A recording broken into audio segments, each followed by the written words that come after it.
नमस्कार, जय जवान जय किसान. मी मयुरेश माळी स्वागत करतो आपल्या सर्वांचं आणखीन एका व्हिडिओमध्ये. सकाळच्या 8:30 झालेल्या आहेत. गोड ऊसाची एक कडू कहाणी तुम्हाला दाखवतो.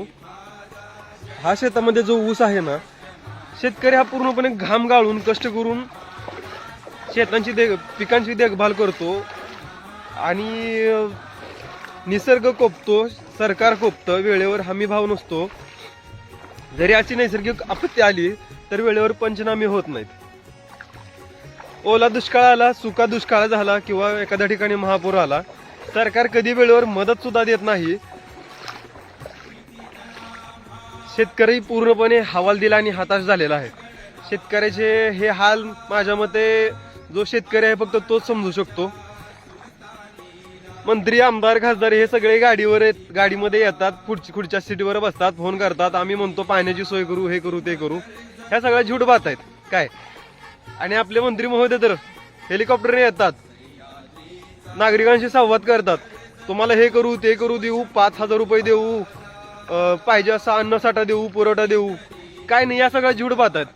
लोकांना माझं एकच मत असेल सांगण्यासारखं, पुढच्या पिढीचं जर भविष्य जपायचं असेल ना आणि हा शेतकरी राजा जर जगवायचा असेल ना, पुढच्या पिढीला चांगलं भविष्य द्यायचं असेल ना, तर एक चांगला उमेदवार आणि लोकप्रतिनिधी निवडायच्या वेळेस 100% विचार करा. आपल्या लोकांना एक खूळ बसलेला आहे. 5 पैसे मिळाले, 4 बोकडं खायला मिळाली की निघायचं त्या पार्टीच्या मागं मतदान करायला. लोकांना सावध व्हा, सजग व्हा आणि खडबडून जागवा. हीच ती वेळ आहे काय. सरकार अजिबात विचार करत नाही. सरकार फक्त एकाच व्यक्तीचं असतं, ते म्हणजे उद्योजकांचं. काय हे अंबानी, अडाणी हे सगळे आपले हे सरकारचे जे हे आहेत ना, आपले यांना फक्त एकच पडलेलं आहे काय, उद्योग पुढे गेला पाहिजे, उद्योजकाचं भलं झालं पाहिजे, शेतकरी जगेल, शेतकऱ्यांचं ह्याचं त्याचं काही घेणं देणं नाही. कोकणामध्ये जे प्रोजेक्ट येतात त्या ठिकाणी सुद्धा निसर्गाची काय हानी होईल काय नाही, निसर्ग जपायचं या गोष्टीची काही सुद्धा सरकार दखल घेत नाही. आणि करमाळा, हे माडा, हे आमचं मोहोळ, हे सोलापूर, हा सगळा आमचा भाग आहे.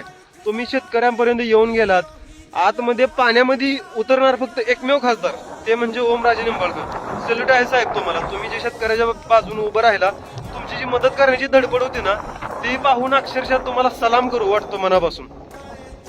शेतकऱ्याची तरमळ फक्त तोच माणूस जाणून घेऊ शकतो की जो स्वतः शेतकरी कुटुंबातून आहे.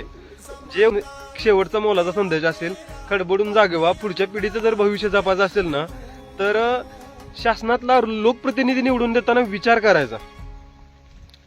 आभारी आहे तुमच्या सर्वांचा. जय जवान जय किसान.